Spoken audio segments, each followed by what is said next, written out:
The Home. Cormac McCarthy's Home Alone. By Jordan Hall.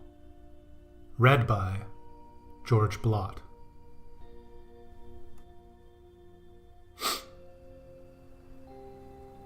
See the child. He is pale, thin, half seen in his diminution. His hair flashes white, betrays his Aryan blood. He is alone, the parents gone in the morning. It is nothing to him.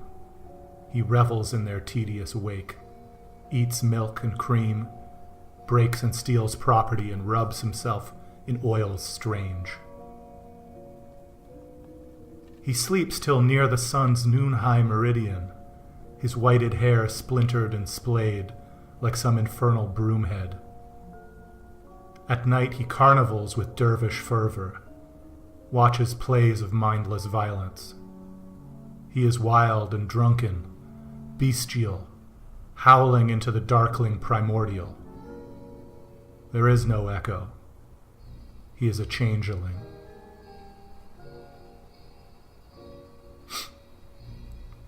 It is not long before the robbers come. The leader is squat and wears a gold tooth.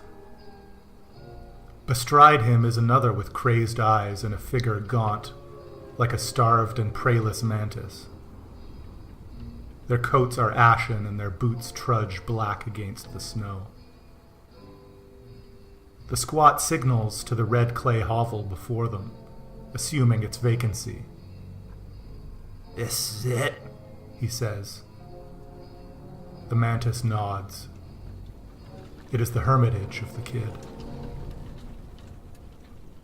Their first tries are stillborn.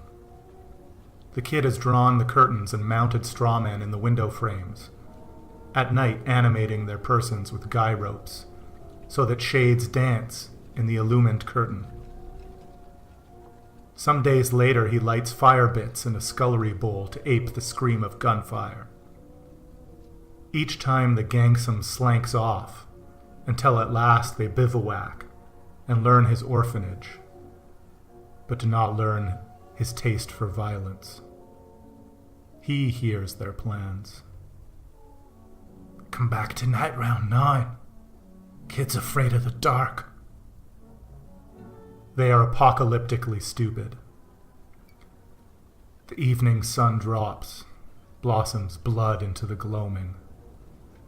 He goes to church, believes in nothing, only meets a man with a shovel. This same man now begins to dissent on about his son who has prodigalized himself or something.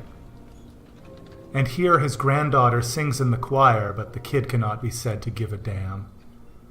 The choir is a bansheeing racket. All he now cares for is what use he can make of this old anchorite.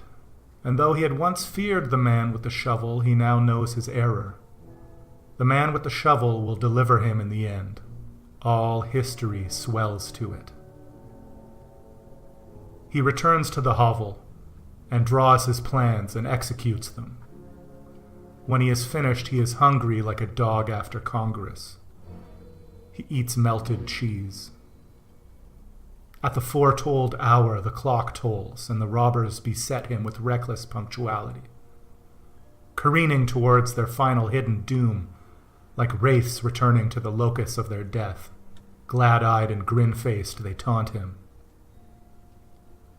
"We know ye in there, and that ye all alone." It's Santa Claus and his little elf. The kid shoots the one in the left interior adductor, a half-inch below the genitals. The other in the foreplate of his skull. He uses pellets because he is a troll. With haste, the mantis makes for the basement, but the kid has iced the entry step and he slips, each stair cracking his bones like pool balls until he heels into the door. Inside is darkness. He reaches for a light but catches some unseen entrapment. A rattle issues from above. He looks up and a flat iron swats across his face and he drops to the floor. When he wakes, he tries the basement stair but finds it tarred, and he must barefoot it, and steps down on a casing nail that splits wide the small of his foot, and the blood and the tar mix, and the tar sieves into the wound. Opposite his partner's position, the squat has received like treatment. The kid's heated the front doorknob, and when the squat reaches for it, he burns his hand, cries, and plunges his open fist into the snowdrift. The snow hisses, and the scorched flesh of his palm remains strewn in the snow when he pulls back. The wound is purplish and charred, bleeding, and all about his hand bubbles like the exploding heads of miniature jellyfish. Far worse yet, and branded in stark relief upon his palm, is the letter M, from which he discerns his doom. The mark of Mephistopheles and stigmata of the Antichrist. He shall find no deliverance amongst such dread company. He opens the back door, and a blowtorch sets fire to his scalp. At length the robbers convene in the front vestibule, with the feet of the mantis sharded and ornamenting, and the squat half-plumaged like some molested pigeon. The kid stands above them on the landing. He is laughing. He was baptized in blood and blood alone, and now stands finished conducting the selfsame sacrament upon these wretched initiates. "You guys give up?" he queries. "Or ye thirsty for more?" They are parched. They sprint up the stair like giddy Sunday schoolers to the pulpit, bludgeoned by loaded cans of paint swung from the handrail upon their skulls. Each by each they fall and lay crucified against the wooden slats, hand to hand, married in their mutual atrocity. Again they storm the stair, this time gaining the head. They trip on a planted wire, but the mantis reaches out and claws the kid's foot. Suddenly he spies a small and hirsute fugitive meddling about the attic step, which he clutches and places on his combatant's face. The mantis shrieks and the kid flees to the attic, and the spider scurries to the squat chest, where the mantis lowers a crowbar across his heart. The kid can smell his reckoning now. The moon is risen full. He exits the attic window across a suspended cable to a wigwam in the trees. The robbers have gained him again and attempt the crossing, but the kid won't give and exhibits a pair of head shears. From what deep well was spawned this genius? Does he not mete out apposite verdicts? With the wise indifference of a middle-aged cow, he cuts through the cable, and the fools go tumbling downward, back upon the hovel face like misstepped trapeze folk. Again, the kid implores them and runs into a neighboring shanty, stealing through the basement. Inside is flooded. Seems to have been flooded for all time. He runs up the stair and swings wide the door, clear into the arms of his forsworn antagonists. "Heya, pal."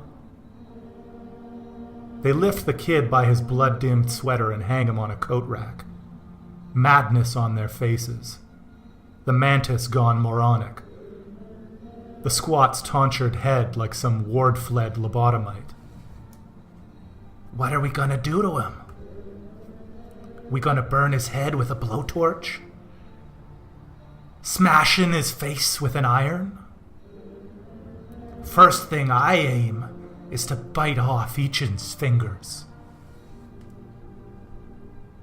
The squat grabs his hands. They are chafed to the raw and cold.